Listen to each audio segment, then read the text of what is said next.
Good morning ESCE.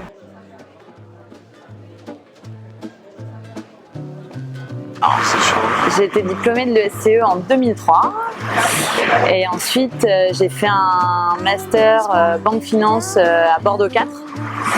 Entre-temps, à l'ESCE, je suis partie en échange en 3e année en Allemagne et j'ai fait un stage en Allemagne et un stage au Canada. J'avais de toute façon toujours envie de retourner à l'étranger, donc du coup j'ai fait mon master à Bordeaux, banque finance et négoce international.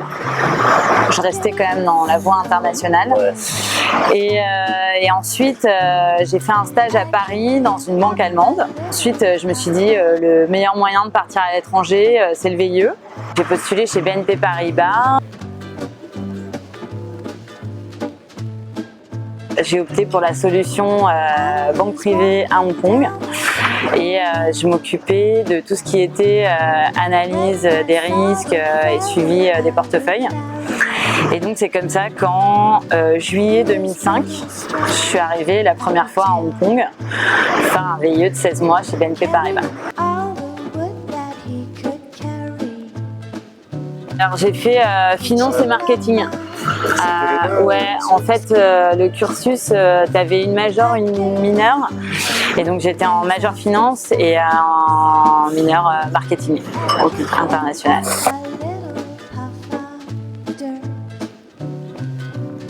J'ai étudié et je vivais au Lauréade, donc les résidences étudiantes juste derrière le pôle. Ouais, j'ai fait tout mon cursus à Léonard de Vinci, 99-2003.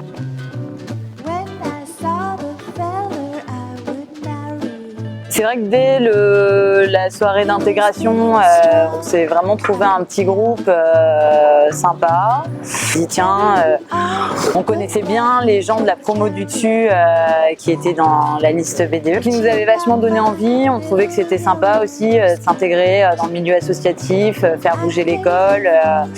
Et voilà, donc on était hyper motivés.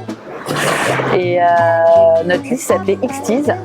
On a fait une campagne, on avait trouvé une mascotte qui était un énorme titi, donc, qui faisait je sais pas, quasiment à taille humaine, qu'on a ramené au pôle. C'était super, on habitait tous dans les résidences là derrière le pôle.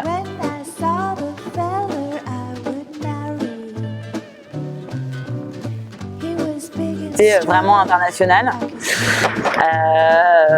À mon époque, en tout cas, les profs de langue, c'était que des natifs du pays. Donc, je trouve ça génial parce que voilà, ça te permet vraiment de progresser en langue. Donc, moi, c'est vraiment là où j'ai fait mon gap en anglais et puis même en allemand.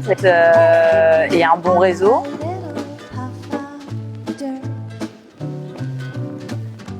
Mon premier stage à Paris, je l'ai trouvé par un ancien de l'ESCE. C'est quelqu'un de la promo 92. On garde une super expérience. J'ai enchaîné sur un CDD chez eux. Juillet 2005, je suis arrivée ici en VIE. J'ai fait 1 an et demi de VIE ici, chez BNP Paribas, en gestion discrétionnaire. Et après, je suis rentrée à Paris, j'ai enchaîné chez BNP Paribas à Paris, toujours en banque privée. Et après, j'ai fait 5 ans à Paris, en banque privée. Et toujours avec l'envie de repartir. Donc, je suis revenue été 2011. Donc j'ai créé le département de marketing au sein de l'offre produits et services Wealth Management. Donc au départ j'étais toute seule, après j'ai eu droit à un VIE, puis ensuite une personne full-time. Je viens de commencer dans le service conformité de la banque. C'est en fait au sein de la banque mettre en place des procédures et faire respecter en fait les règles du marché. C'est top parce que c'est simple, ça va vite, c'est hyper efficace, l'administration, les transports, et puis tu prends 15 minutes de taxi, tu te retrouves en pleine nature, tu peux te faire un trek en plein milieu des montagnes, te retrouver sur des plages où le sable est hyper beau. Donc je pense que honnêtement, arriver à Hong Kong, c'est pas difficile. Et puis même, je trouve les Français qu'on rencontre à l'étranger, c'est plutôt toujours des gens bon esprit, sympas.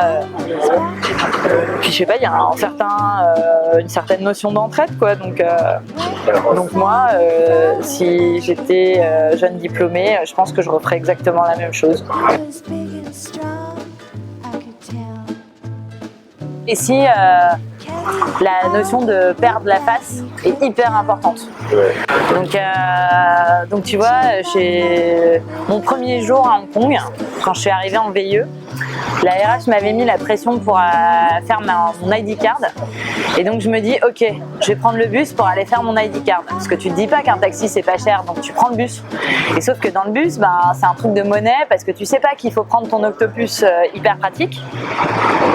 Donc du coup, j'ai payé mon ticket de bus, je pense l'équivalent de 100 Hong Kong dollars, alors qu'il devait coûter 4 dollars parce qu'ils ne font pas de change. Là, je suis montée, je demande au chauffeur, est-ce que vous allez là? Il me dit, oui.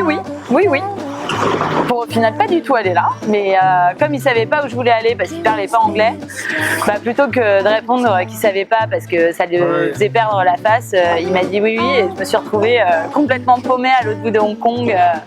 Mais bon, c'est sympa et ça fait partie du voyage. Poser une question par email. Si un email c'est une question, t'es sûr que le truc sera répondu de façon plus claire que si tu t'arrives et que tu dis blablabla et le mec il va oublier les trois quarts des trucs, quoi.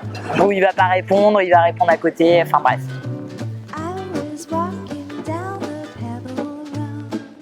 Alors dans les plats locaux, ça serait quand même les dim sum.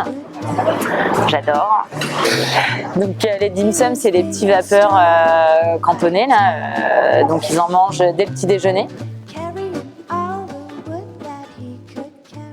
Bye bye ESCE.